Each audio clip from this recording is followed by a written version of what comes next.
السلام عليكم ورحمة الله وبركاته.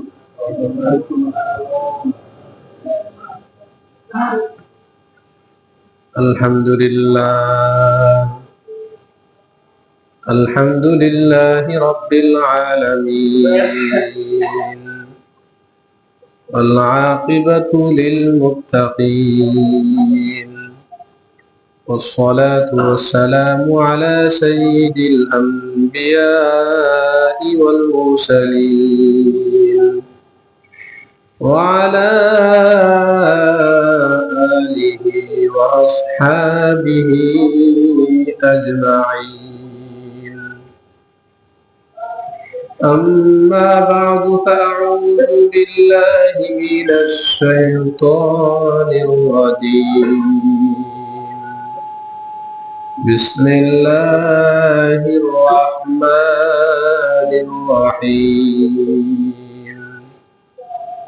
إن تعذبهم فإنهم عبادك، وإن تغفر لهم فإنك أنت العزيز الحكيم.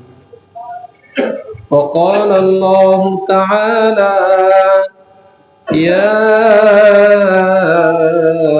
أيها الذين آمنوا ادخلوا في السلم كافة ولا تتبعوا خطوات الشيطان،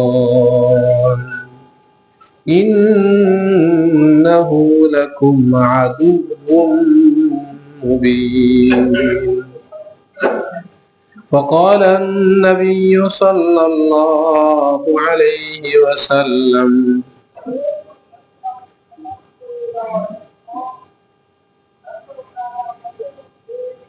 إذا صلحت صلح الجسد كله،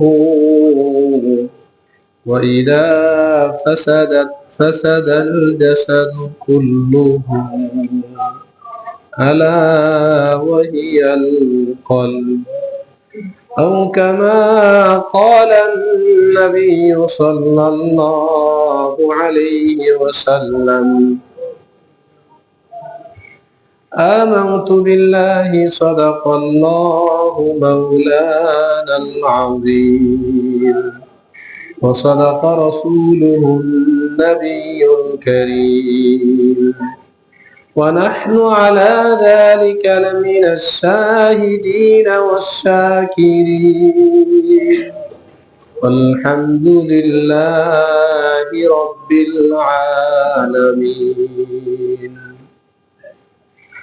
اللهم صل على محمد وعلى آل محمد، كما صليت على إبراهيم وعلى آل إبراهيم إنك حميد مجيد. اللهم بارك على محمد وعلى آل محمد، كما باركت على إبراهيم وعلى آل إبراهيم إنك حميد مجيد. اللهم صل على محمد كلما ذكره الذاكرون، وكلما غفل عن ذكره الغافلون. جزى الله عنا محمدا بما هو أهله. قالوا سبحانك لا علم لنا إلا ما علمتنا، إنك أنت العليم الحكيم. رب اشرح لي صدري ويسر لي أمري، واحلل عقدة من لساني يفقهوا قولي رب زدني علما رب زدني علما رب زدني علما الحمد لله معزز محترم সম্মানিত মুসল্লিয়ান کرام আল্লাহ রাব্বুল আলামিন আমাদের মতো কয়েকজন গুনাহগারকে গুনাহ নিয়ে আল্লাহর পবিত্র ঘর মসজিদে আসার তৌফিক দান করেছেন। শুকরিয়াতান বলি আলহামদুলিল্লাহ।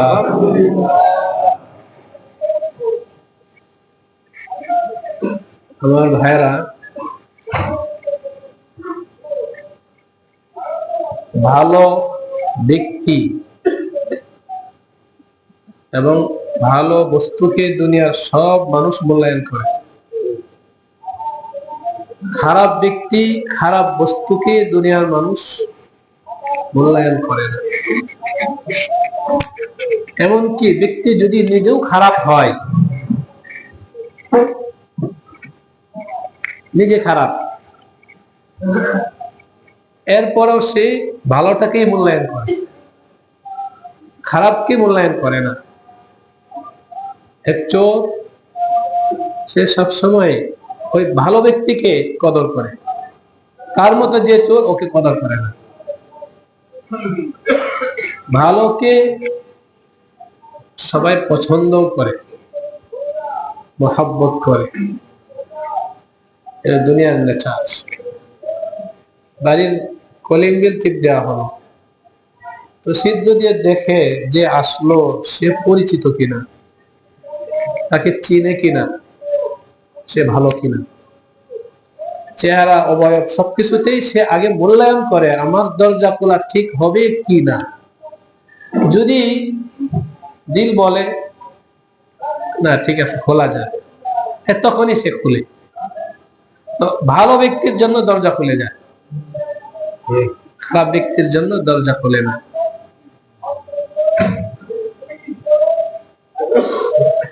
দুনিয়ার মানুষের মূল্যায়ন ভালোর জন্য দরজা খুলে, খারাপ ব্যক্তির জন্য দরজা খুলে না। ভালোর জন্য জায়গা মিলে, খারাপের জন্য জায়গা মিলে না। ভালো ব্যক্তি আশ্রয় পায়, খারাপ ব্যক্তি আশ্রয় পায় না। এখন কিছুক্ষণের জন্য আমি আপনি আমরা চিন্তা করি, আমি ভালো নাকি, আমি ভালো কিনা, সমাজে আমার অবস্থান কেমন, সমাজের প্রত্যেক ব্যক্তির কাছে আমার মূল্যায়ন কেমন। আমার ভাই, যদি সমাজের ব্যক্তির কাছে আমার মূল্যায়ন, আমার দিল সাক্ষী দেয় না আলহামদুলিল্লাহ, সমাজে 99% মানুষ আমাকে মূল্যায়ন করে। টাকার প্রভাবে নয়, ক্ষমতার প্রভাবে নয়, আমার আখলাক চরিত্রের কারণে। বিষয়টাকে বুঝে আসছে? আমি সমাজের মানুষের কাছে কতটুকু মূল্যায়িত আমার আখলাক চরিত্রের কারণে। যদি আমার ভাই অন্য কারণে, আমি মানুষকে পিটাই, এই কারণে মানুষ আমাকে মূল্যায়ন করে, ওই মূল্যায়ন না। কিংবা আমার ক্ষমতা আছে ওই কারণে মূল্যায়ন করে, আমার আখলাক চরিত্রের কারণে সমাজের মানুষের কাছে আমি কতটুকু মূল্যায়িত। যদি দিন সাক্ষী দেয় যে না আলহামদুলিল্লাহ, সমাজের মানুষ আখলাক চরিত্রের কারণে আমাকে ভালোই জানে, আমার ভাই ইনশাআল্লাহ কাল কিয়ামতের ময়দানে ওই যে ব্যক্তি নিজেকে ভালো মনে করছে, আল্লাহ তাকে বঞ্চিত করবেন না। আল্লাহ তাআলা তাকে বলবেন, দুনিয়ার মানুষ তোমাকে মূল্যায়ন করছে তোমার আখলাক চরিত্রের কারণে, যাও আজকে আমি তোমাকে মাফ করে দিই, আজ আমি তোমাকে মাফ করে দিই। তাহলে আল্লাহ রাব্বুল আলামিনের কাছে মাফ কি কারণে পাচ্ছে? এই দুনিয়ার মানুষ তাকে সার্টিফাই করছে ভালো, মূল্যায়ন করছে ভালো। এটা নেগেটিভ দিকও আছে, আমি পজিটিভ দিক বলতেছি। এই কারণে আল্লাহ রাব্বুল আলামিন বলেন,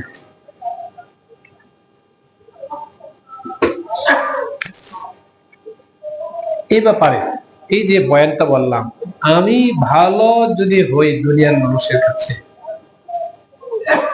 আখলাক চরিত্রের কারণে, ব্যবহারের কারণে, স্ত্রীর কাছে ভালো, সন্তানের কাছে ভালো, সমাজের মানুষের কাছে ভালো, দোস্ত আহবাবের কাছে ভালো, ইনশাআল্লাহ আল্লাহ তাআলা এই ব্যক্তিদের কাছে ভালো হওয়ার কারণে কাল কিয়ামতে আমাকে জান্নাত দান করবে। সুবহানাল্লাহ।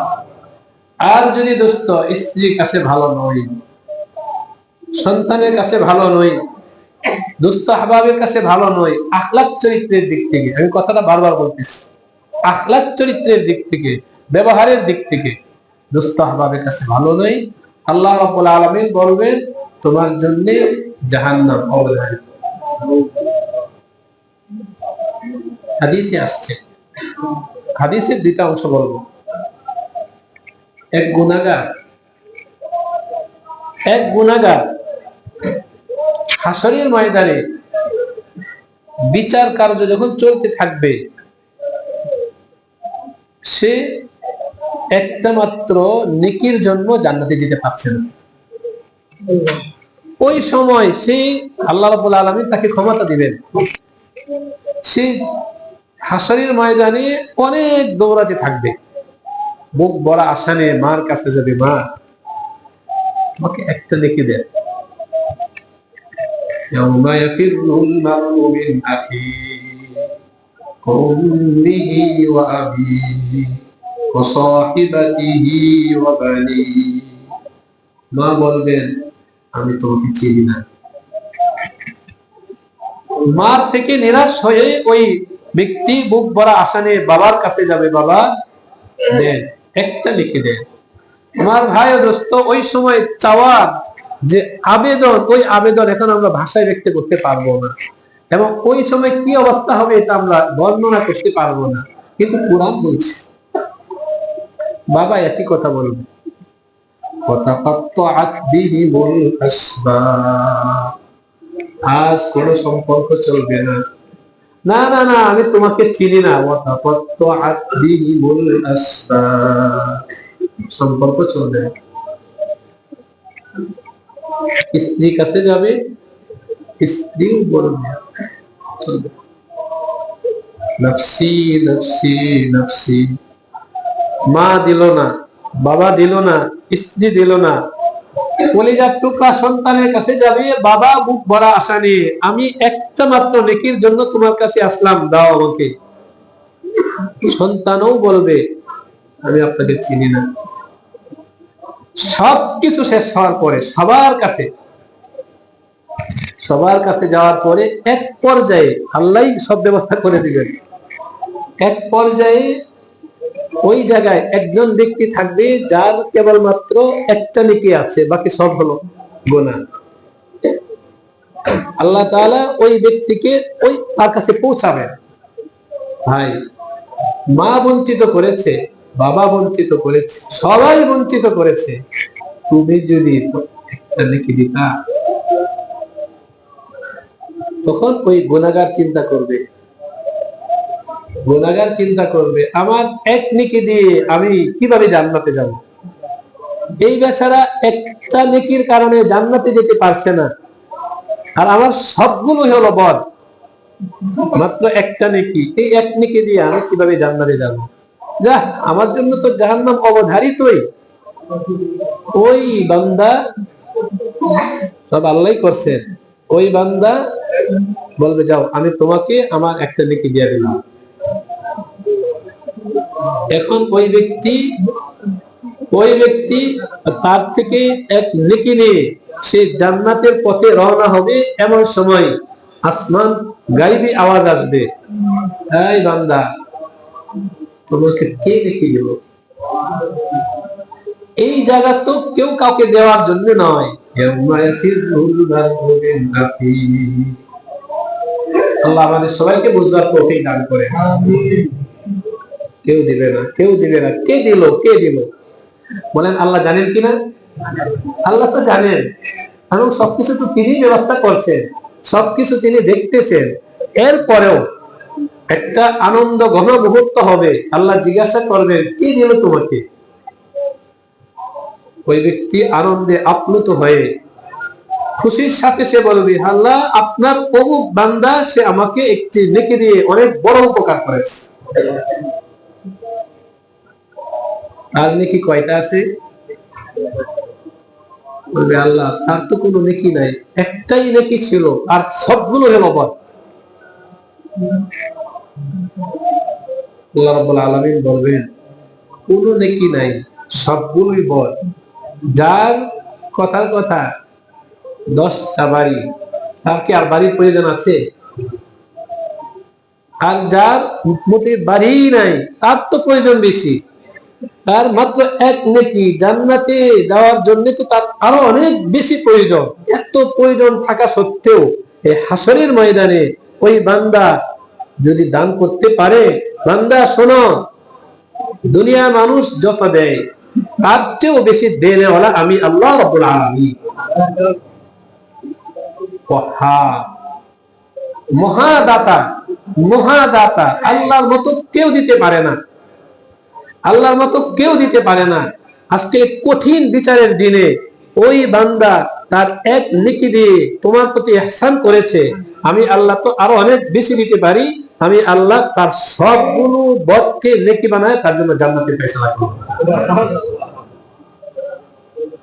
আমার ভাই বুঝে থাকলে আমরা বলি, আল্লাহ তাআলা ওই বান্দাকে জান্নাত দিলেন কেন? একজন সে তার নেকি দেওয়ার কারণে একজন জান্নাতে চলে গেল। তাহলে বান্দা মূল্যায়ন আল্লাহর কাছে পছন্দের। এই কথাটা বোঝানোর জন্য দুনিয়ার মানুষের মূল্যায়ন কার কাছে পছন্দ? আল্লাহর কাছে পছন্দ। আমি আপনাকে ভালো বললাম, যদি বাস্তব অর্থে আমার এই বলাটা ঠিক হয়ে থাকে তাহলে আল্লাহর কাছে আপনি ভালো। আর আমি যদি আপনাকে খারাপ বলি, আল্লাহর কাছেও আপনি খারাপ, আল্লাহর কাছেও খারাপ। এই কারণে আমি বললাম ভাই, ভালোকে সবাই মূল্যায়ন করে, ভালো ব্যক্তিকে সবাই কদর করে, সুতরাং ভালো হওয়ার চেষ্টা করা উচিত। করবো ইনশাআল্লাহ ভাই, ভালো হওয়ার চেষ্টা করা উচিত। ভালো হতে চাই, ভালো হতে চাই। আরবিতে প্রবাদ বাক্য আছে, আয-যাহিরু ইয়াদুল্লু আলাল বাতিল। মানুষের এই 3.5 হাত বডি, বাহ্যিক যে অবস্থা, এই বাহ্যিক দেখেই বোঝা যায় তার ভিতরটা ভালো কিনা। আয-যাহিরু ইয়াদুল্লু আলাল বাতিল।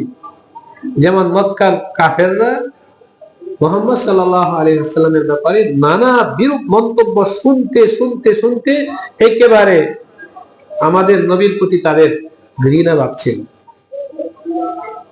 কখনোই দেখে নাই, শুধু শুনছে, খারাপই শুনে আসতেছিল, সবসময় খারাপ শুনে আসতেছে। বিশেষ করে মানুষ শোনার দ্বারা প্রভাবিত বেশি হয়, শুনে আসতেছে। কখনোই যদি অবচেতনে রসুলের সামনে এসে উপস্থিত হয়েছে আর রসুলের নূরানী চেহারা দেখছে, তো সারা জীবনে সব ঘৃণা দূর হয়ে সাক্ষী দিতে বাধ্য হয়েছে, আল্লাহর কসম এই চেহারা কোনোদিন খারাপ হতে পারে না।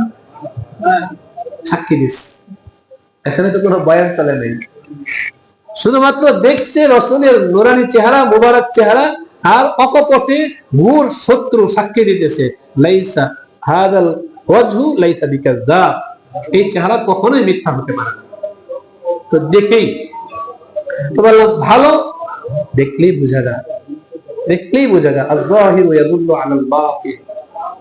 সুতরাং আমার ভাই, আমি যেন আমার এই শরীরটাকে ভালো বানাই, যা ইচ্ছা তাই করে ফেললাম, যা ইচ্ছা তাই করে ফেললাম। কে কি বললো তোয়াক্কা করলাম না, তোমার ভাই এই দুনিয়া থেকে চলবে না। আমার প্রত্যেকটা কাজের সাক্ষী হয়ে যাচ্ছে, প্রত্যেকটা কাজের সাক্ষী হয়ে যাচ্ছে। আল্লাহ রাব্বুল আলামিনের কাছে আমরা ভালো হতে চাই, এটা হলো আমাদের মূল শিরোনাম।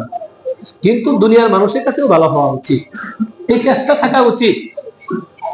দুনিয়ার মানুষের কাছে খারাপ হলে হবে না। মানুষ আমার আশেপাশে যারা আছে এরা আমার কর্মের সাক্ষী,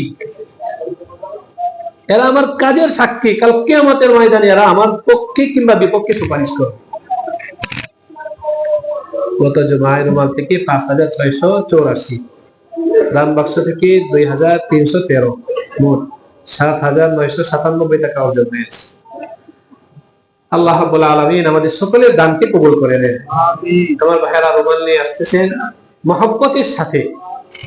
মহব্বতের সাথে আমরা আল্লাহর ঘর, মসজিদ, মাদ্রাসায় দান করার চেষ্টা করি। ইনশাআল্লাহ এগুলো জমা থাকবে, এগুলো পাবো। আল্লাহ রাব্বুল আলামিন আমাদের সকলকে কবুল করে নেন। বলতেছিলাম পয়েন্ট আমরা সবাই গুরুত্ব দিব। আমার চিন্তা ভাবনা যেন এমন না হয় আমি যা ইচ্ছা তাই করব, ডানে বামে আমার খেয়াল করার দরকার নেই। না ভাই, প্রত্যেকটা নকল হরকত এমন হওয়া উচিত যে আমার কারণে যেন আরেকজন কষ্ট না পায়। মুসলমানের প্রত্যেকটা আচরণ এমন হওয়া উচিত যে সে চিন্তা করবে আরেকজনের কষ্ট হচ্ছে না তো, এই কাজের কারণে আরেকজনের কাছে আমি বিরূপ প্রতিক্রিয়াশীল হয়ে যাচ্ছি না তো, আমার এই কথার কারণে আরেকজন আমার প্রতি খারাপ ধারণা করছে না তো। কারণ ওই আরেকজনের শাস্তি পেয়ে আল্লাহ তাআলা আমার রাস্তা খুলে দিলেন। এ ব্যাপারে তো ঘটনা বললাম হাদিস থেকে। একবার জনাব রাসূল কারীম সাল্লাল্লাহু আলাইহি ওয়াসাল্লাম সাহাবায়ে কেরামকে নিয়ে বসা। এমন সময় একটি লাশ ওই রাসূলের সামনে দিয়ে নিয়ে যাওয়া হচ্ছিল। সাহাবায়ে কেরাম বললেন, ইয়া রাসূলুল্লাহ, অমুকের লাশ, লোকটা খুব খারাপ ছিল। অমুকের লাশ, লোকটা দুনিয়াতে খুব খারাপ ছিল।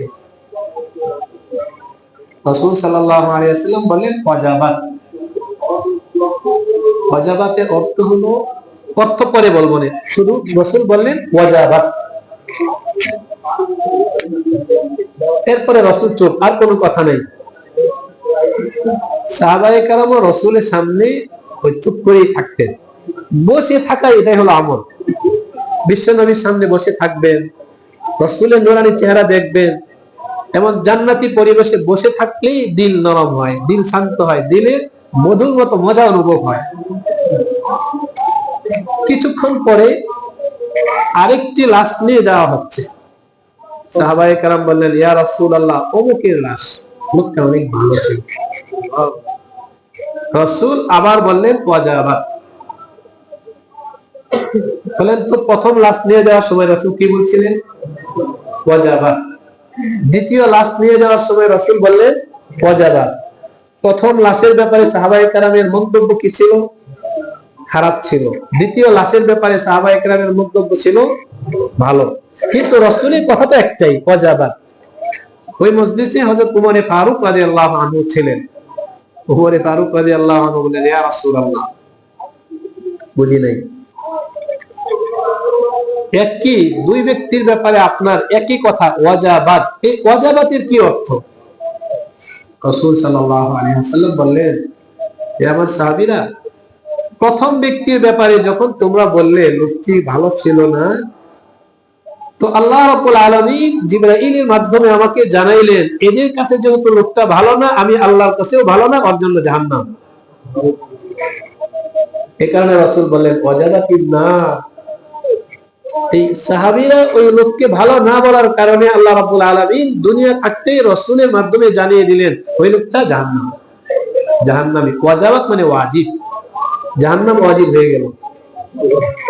আর দ্বিতীয় ব্যক্তির ব্যাপারে যখন তোমরা বললে লোকটি ভালো, তো আল্লাহ রাব্বুল আলামিন জিবরাইলের মাধ্যমে আমার কাছে সংবাদ পৌঁছাইলেন আপনার সাহাবীর কাছে, আপনার সাহাবীদের নজরে এই লোক ভালো হওয়ার কারণে আমি আল্লাহর কাছেও ভালো, আমি তার জন্য জান্নাত ওয়াজিব করে দিলাম। সুবহানাল্লাহ। এই হলো ওয়াজাবাতের অর্থ। প্রথম ব্যক্তির জন্য জাহান্নাম ওয়াজিব, দ্বিতীয় ব্যক্তির জন্য জান্নাত ওয়াজিব। কেন? রাসূলের সাহাবীরা বলেছেন যে এই ব্যক্তি খারাপ, আল্লাহও বলেছেন এই ব্যক্তি খারাপ। দ্বিতীয় ব্যক্তির ব্যাপারে সাহাবীরা বলেছেন এই ব্যক্তি ভালো, এই কারণে আল্লাহ বললেন এই ব্যক্তি ভালো। তাহলে আল্লাহর কাছে ভালো হওয়া, আল্লাহর কাছে খারাপ হওয়া, একটা দখল এটাও আছে, দুনিয়ার মানুষের কাছে ভালো হওয়া, দুনিয়ার মানুষের কাছে খারাপ হওয়া। এই কারণে আমার ভাইরা চেষ্টা করবো ইনশাআল্লাহ। অনুরোধ করে বলি, এমন কোন কাজ, কথা, আচরণ যেন সমাজের মানুষের সামনে প্রকাশ না পায়, যে একজন মানুষ বলে লোকটা ভালো না। অনুরোধ করে বলি, সাক্ষী আমার জন্য আপনারা সাক্ষী, আপনার জন্য আমি, আপনাদের জন্য আমরা সাক্ষী, পরস্পর পরস্পরের জন্য সাক্ষী। খবরদার মুসলমান যেন ব্যতিক্রম না হয়। লোক রক্ত মাংসে তৈরি, হয়তো অর্থ পরিমাণ নাই, সামাজিক মর্যাদা নাই, কিন্তু এরপরেও এই লোকের শাহাদাতে সাক্ষীতে হতে পারে কাল কিয়ামতের ময়দানে আল্লাহ আমাকে জান্নাত দান করবেন। আবার হতে পারে এই লোকের কারণে আল্লাহ রাব্বুল আলামিন কাল আমার জন্য জাহান্নামের ফয়সালা করবেন। সুতরাং সমাজের মানুষকে মূল্যায়ন করা উচিত। জনসম্মুখে এমন কাজ না করা উচিত যার কারণে মানুষ ফয়সালা দিল লোকটা ভালো না। এমন কাজ করা উচিত না আমার ভাই, অনুরোধ করে বলে এমন কাজ করা উচিত না। আমাদের রাসূল তো আমাদের জন্য উসওয়া, আদর্শ। রাসূল সাল্লাল্লাহু আলাইহি ওয়াসাল্লাম খালি গায়ে কখনোই সাহাবীদের সামনে বের হইতেন না। কেন? কারণ হলো, আমি যেমন আজকে জুমার দিন আমি বা আপনি, আমরা কেউ কি খালি গায়ে মসজিদে আসতে পছন্দ করতাম? কি কেমন দেখা যায়, এত মানুষের সামনে আমি কিভাবে খালি গায়ে আসে, নির্লজ্জতা বোঝা যায়, বেহায়া বোঝা যায়। এই কারণে সেজে গুজে আসলাম। আমার সাজ আপনাকে আনন্দ দিবে, আমার জন্য আপনি ভালো বলবেন, আর বেসাজ আপনি বলবেন লোকটা ভালো না। এই কারণে রাসূলের শরীর কেউ দেখতে পারে নাই। সাহাবায়ে কেরাম সচরাচর রাসূলের শরীর মোবারক দেখতে পারেন নাই, অথচ ওই সময় কাপড়ের অভাব ছিল। রাসূল জনসম্মুখে ওইভাবে সেজে গুজে আসতেন। আলহামদুলিল্লাহ, আমাদের শিক্ষক বৃন্দ যারা, আমি তো দেখেছি বাহিরে একজন মেহমান আসছে, আরে তাড়াতাড়ি পাঞ্জাবি দাও, আগে পাঞ্জাবি পরি, খালি রে গেঞ্জি পরা। একজন মানুষ আমার সাথে দেখা করতে আসবে, কাপড় পরছে। কারণ ওই ব্যক্তির সনদ আমার জন্য, তার ভালো প্রতিক্রিয়া আমার প্রয়োজন, তার প্রয়োজন না। আমি ভালো, এই সনদ তার থেকে আমার নেওয়া উচিত। রাসূল করিম সাল্লাল্লাহু আলাইহি ওয়াসাল্লাম ওই ঘটনার পরে রাসূল বললেন, দুনিয়ার কোন মানুষ যখন, এটা তো সাহাবায়ে কেরামের ব্যাপারে আল্লাহ বললেন যে আমার রাসূলের সাহাবীদের কাছে যে ব্যক্তি ভালো, আমি আল্লাহর কাছে ভালো, সুতরাং তার জন্য জান্নাত অবধারিত। আমার রাসূলের কাছে যারা খারাপ, আমি আল্লাহর কাছে খারাপ, তার জন্য জাহান্নাম অবধারিত। ওই সময় রাসূল সাহাবায়ে কেরামকে বললেন, হে আমার সাহাবীরা, আমি রাসূল বলতেছি কিয়ামত পর্যন্তের জন্য আমার উম্মত যে ব্যক্তির ব্যাপারে ভালো হওয়ার ফয়সালা দিবে, সে আমার কাছে ভালো, আর আমার কাছে যে ভালো সে আল্লাহর কাছে ভালো। আর আমার যে উম্মতের কাছে যে ব্যক্তি খারাপ, আমার কাছে সে খারাপ, আল্লাহর কাছে সে খারাপ। তাহলে কিয়ামত পর্যন্তের জন্য হয়ে গেল, সমাজের মানুষ যাকে ভালো বলবে আখলাক চরিত্রের দিক থেকে, জ্ঞান গরিমা ব্যবহারের দিক থেকে, ইনশাআল্লাহ আল্লাহর কাছে সে কি হবে? ভালো হবে। আর যে সমাজের মানুষের কাছে আখলাক চরিত্রের দিক থেকে খারাপ হবে, সে আল্লাহর কাছেও খারাপ হবে। আজকের এই জুমার মূল সবক হলো, আমি সমাজের মানুষের কাছে ভালো থাকতে চাই, আল্লাহর কাছে ভালো হওয়ার জন্য। এমন কোন কাজ, এমন কোন আচরণ, এমন কোন ব্যবহার আমার থেকে প্রকাশ পাবে না যেন সমাজের মানুষ আমার বিপক্ষে সাক্ষী দেয়। চেষ্টা করবে ইনশাআল্লাহ ভাই। আল্লাহ রাব্বুল আলামিন আমাদের সকলকে বুঝবার তৌফিক দান করে। আমিন। এরপরে মৌলিক দুইটি পয়েন্টে কথা বলে আমি আলোচনা শেষ করছি। আমার ভাই, একজন ব্যক্তি 1 মাস চাকরি করার পরে, কথার কথা তার বেতন হলো 1 লাখ টাকা। 1 মাস চাকরি করার পরে তার কাছে 1 লাখ টাকা দেওয়া হলো, সে খুশি হলো। বাসায় নিয়ে যাওয়ার পরে দেখলো 1 লাখ টাকায় জাল টাকা। বলেন তার খুশি থাকবে?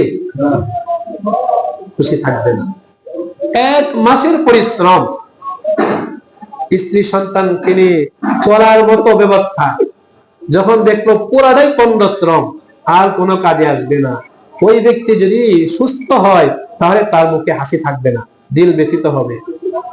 ঠিক আমার আপনার দুনিয়াতে বুঝ হওয়ার পর থেকে দ্বীনের জন্য, আল্লাহর জন্য, ইসলাম মুসলমানের জন্য আমরা যত কাজ করতেছি, সব কাজ যদি আমরা আল্লাহর কাছে নতিজা পাইতে চাই, আল্লাহর কাছে নতিজা পাইতে চাই, তাহলে আমার ইখলাস লাগবে। কি লাগবে? ইখলাস, আন্তরিকতা, আল্লাহর সন্তুষ্টি, আল্লাহর সন্তুষ্টি। সুতরাং যত কাজ করবো আমার ভাইয়েরা, একজন ভিক্ষুক রাস্তায় পড়ে আছে, একা উঠতে পারতেছে না, আমি ওই ভিক্ষুককে বগলের নিচে হাত দিয়ে তাকে দাঁড় করাইলাম, তুলে দিলাম, মানুষ আমাকে বাহবা দিবে, অমুকে সমাজের এত গণ্যমান্য ব্যক্তি একজন ভিক্ষুকের পিছনে হাত ধরে তুলে দিল, লোকটা কত অমায়িক, কত ভালো।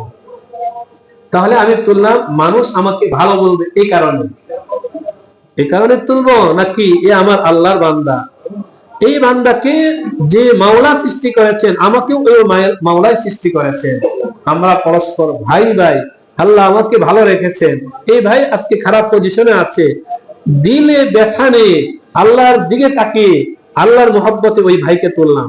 কোনটার কারণে আমরা করবো? দ্বিতীয়টার কারণে, আল্লাহর বান্দা এই কারণে আমি তাকে তুলেছি, সমাজের মানুষ আমাকে ভালো বলবে এই কারণে আমি করিনি। এইভাবে প্রত্যেকটা কাজ আল্লাহর দিকে তাকিয়ে করা চেষ্টা করবেন ইনশাআল্লাহ ভাই। ইনশাআল্লাহ। 2 নম্বর বিষয়, আমার ভাই আপনারা জানেন আমাদের এই নবীনবাগ জামে মসজিদের প্রতিষ্ঠা বার্ষিকী সম্মেলন হাতে হাতে পা করে একেবারে সন্নিকটে আমরা চলে আসছি। অনেকদিন যাবত আপনাদেরকে বলা হচ্ছে, দাওয়াত দেওয়া হচ্ছে, আলহামদুলিল্লাহ সবাই স্বতঃস্ফূর্ত ভাবে সব কাজে এগিয়ে আসছেন, কাজ করছেন। শেষ পর্যন্ত ইনশাআল্লাহ প্রোগ্রামকে কামিয়াব করার জন্য আমরা শরীক থাকবো তো ইনশাআল্লাহ? ইনশাআল্লাহ। না ইনশাআল্লাহ আওয়াজটা কম হয়েছে, থাকবে ইনশাআল্লাহ ভাই? ইনশাআল্লাহ। এই প্রোগ্রাম মসজিদের প্রোগ্রাম, মানে আমার প্রোগ্রাম। আগামী শুক্রবারের প্রোগ্রাম ভাই কার? আমার, নাকি আমাদের সেক্রেটারি সাহেবের, আমাদের সভাপতি সাহেবের, আমাদের এই মসজিদ কমিটির লোকদের, আমাদের প্রত্যেকের প্রোগ্রাম। পারবো ইনশাআল্লাহ? ইনশাআল্লাহ। আমরা এই প্রোগ্রামকে নিজের মনে করতে পারবো ইনশাআল্লাহ? ইনশাআল্লাহ। আমার ভাই মসজিদ কেন্দ্রিক প্রোগ্রাম, মানে আল্লাহর ঘর মসজিদের প্রোগ্রাম আমাদের প্রত্যেকের। হুজুর আমি আসি না এই প্রোগ্রামে, কেন? আমার কাছে দাওয়াত দেওয়া হয়নি, চিঠি পৌঁছানো হয়নি। হবে এমন? কেউ কি এমন কথা বলবে যে হুজুর আমার কাছে চিঠি পৌঁছানো হয়নি এই কারণে আমি আসি নাই? আমার ভাই, আমার মেয়ের বিয়ের চিঠি যদি আপনার কাছে না পৌঁছে আপনি অভিমান করতে পারেন, আমার ব্যক্তিগত কোনো অনুষ্ঠানের চিঠি যদি আপনার কাছে না পৌঁছে, দাওয়াত না পৌঁছে, আপনি অভিমান করতে পারেন। মসজিদকে কেন্দ্র করে দাওয়াত পৌঁছে নাই, চিঠি পৌঁছে নাই, কোনো কথা পৌঁছে নাই, মূল্যায়ন হয়নি, এই সমস্ত অজুহাতে আমি আসবো না, আল্লাহর কাছে বলিয়ে। এই কারণে আমি অনুরোধ করবো, কর্তৃপক্ষ চেষ্টা করতেছেন সবাইকে জানানোর জন্য, আমি দেখতেছি চেষ্টা করতেছেন, আল্লাহ তাআলা সবাইকে জাযায়ে খায়র দান করুন। আমিন। এরপরেও আমি আমার অবস্থান থেকে আপনাদেরকে বলতেছি, মসজিদকে কেন্দ্র করে যেন কোনো অভিমান না থাকে। আমার প্রোগ্রাম আমি আমার নিজের প্রোগ্রাম মনে করে, কেউ বললেও আমি থাকবো, না বললেও আমি থাকবো, আমার কাছে দাওয়াত পৌঁছলেও আমি থাকবো, না পৌঁছলেও আমি থাকবো। চেষ্টা করবেন ইনশাআল্লাহ ভাই? ইনশাআল্লাহ। আল্লাহ রাব্বুল আলামিন আমাদের সকলকে মসজিদ পয়েন্টে এক হওয়ার তৌফিক দান করুন। আমিন। নিজের থেকেই প্রোগ্রাম যেন সুন্দর হয় চেষ্টা করুন। আমি আমার থেকে অন্য ভাইকে দাওয়াত দিব, বিশেষ করে যেহেতু এটা মসজিদ উন্নয়নের জন্য এই প্রোগ্রাম করা। আপনার সাথে সম্পর্ক আছে 10 জন ব্যক্তির, যাদেরকে এই প্রোগ্রামে আনলে মসজিদের কল্যাণ হবে, ফায়দা হবে। আমি মনে করি এটা মহব্বতের পরিচয় হবে। আপনি নিজের থেকে আপনার অধীনস্থ যে 10 জন ব্যক্তি আছে ওই 10 জনকে দাওয়াত দিবেন, আমার মসজিদে প্রোগ্রাম, আপনাদের 10 জনকে আমি দাওয়াত দিচ্ছি, আসে। সেও মসজিদ উন্নয়নের কাজে শরীক থাকুক, আপনার চেষ্টায় যদি শরীক থাকে আল্লাহ তাআলা আপনাকে মাহরুম করবেন না, বঞ্চিত করবেন না। এইভাবে আমরা এখানে যারা উপস্থিত আছি সবাই যদি এই প্রোগ্রামকে কামিয়াব করার জন্য নিজেই জিম্মাদারি নিয়ে নেই, ইনশাআল্লাহ প্রোগ্রাম সুন্দর হবে ইনশাআল্লাহ। আল্লাহ রাব্বুল আলামিন আমাদের সকলকে একান্ত আপন মনে করে 28 তারিখের নবীনবাগ জামে মসজিদ প্রতিষ্ঠা বার্ষিকী সম্মেলন এই প্রোগ্রামকে কামিয়াব করার জন্য সচেষ্ট থাকার তৌফিক দান করেন। আমিন। আর দুনিয়ার মানুষের কাছে আল্লাহর কাছে ভালো হব, সাথে সাথে দুনিয়ার মানুষের কাছেও ভালো হওয়ার চেষ্টা করব। আর সব কাজ ইখলাসের সাথে আল্লাহ থেকে পাওয়ার জন্য আমরা করার চেষ্টা করব। আল্লাহ রাব্বুল আলামিন আমাদের সকলকে কথাগুলোর উপর আমল করার তৌফিক দান করেন। এখন